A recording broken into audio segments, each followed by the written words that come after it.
On July 27th, a tragic accident unfolded in the skies above Tuttlingen, Germany. Witnesses in Tuttlingen remember that fateful day with vivid clarity.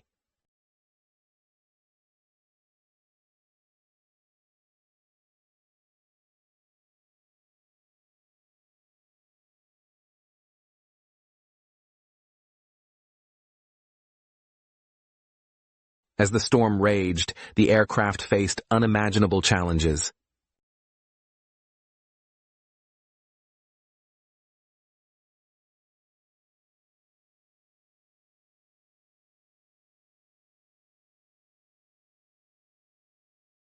The aftermath left families shattered and searching for answers.